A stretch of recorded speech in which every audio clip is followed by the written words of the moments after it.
तर मराठा क्रांती ठोक मोर्चाचं आंदोलन आज दोन्ही उपमुख्यमंत्र्यांच्या निवासस्थानी असणार आहे। त्यांना गिरगाव चौपाटीजवळ पोलिसांकडून अडवलं जाणार आहे। गिरगाव चौपाटीजवळ पोलिसांचा बंदोबस्त तैनात करण्यात आलाय।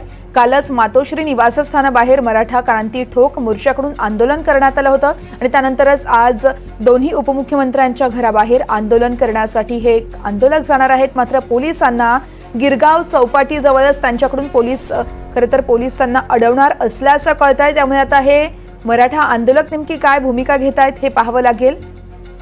तर मुख्यमंत्र्यांच्या निवासस्थानाबाहेर देखील आंदोलन करण्याचा इशारा या मराठा आंदोलकांकडून देण्यात आला होता। गिरगाव चौपाटीजवळ पोलिसांचा बंदोबस्त तैनात करण्यात आला आहे। मराठा क्रांती ठोक मोर्चाच्या वतीने आंदोलन केले जाणार आहे। दोन्ही उपमुख्यमंत्र्यांच्या निवासस्थानाबाहेर हे आंदोलन केले जात आहे आणि यासाठीच या आंदोलकांना गिरगाव चौपाटीजवळ पोलिसांकडून अडवलं जाणार आहे। त्यामुळे यानंतर हे मराठा आंदोलक नेमकी काय भूमिका घेत आहेत हे पाहावं लागेल। या संदर्भात अभिषेक मुठाळ आमचे प्रतिनिधी आपल्याला अधिक माहिती देत आहेत। अभिषेक, आपण पाहतोय काल मातोश्री निवासस्थानाबाहेर मराठा आंदोलकांनी आंदोलन केलं होतं आणि त्यानंतर आज दोन्ही उपमुख्यमंत्र्यांच्या घराबाहेर देखील हे सगळे आंदोलक जाणार असल्याचं कळतंय का अपडेट कळतंय?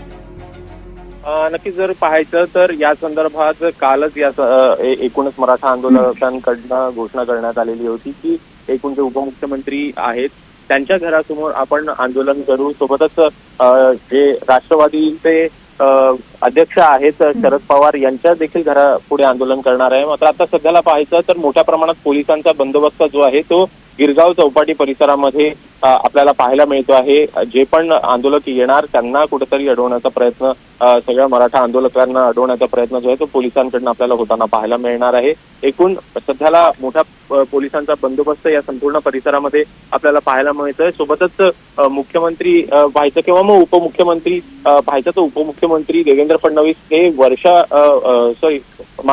सागर निवासस्थानावरनं सह्याद्रीवर आता दाखल झालेले आहेत। थोड्याच वेळात एक करार आणि अनेक बैठका जे आहेत त्या आपल्याला इथे होताना पाहायला मिळणार आहे। सोबतच उपमुख्यमंत्री अजित पवार पाहिजे तर ते देखील आता मंत्रालयात गेले आहेत। त्यामुळे घरासमोर आंदोलन नेमकं करून काय नेमकं उद्दिष्ट साध्य होणार आहे हा देखील प्रश्न जो आहे तो यावरनं उपस्थित होताना आपल्याला पाहायला मिळतो। निश्चितच अभिषेक, तुम्ही या संपूर्ण घडामोडींवर असंच लक्ष ठेवून राहा। प्रत्येक अपडेट तुमच्याकडून जाणून घेत राहू। तुर्तास धन्यवाद।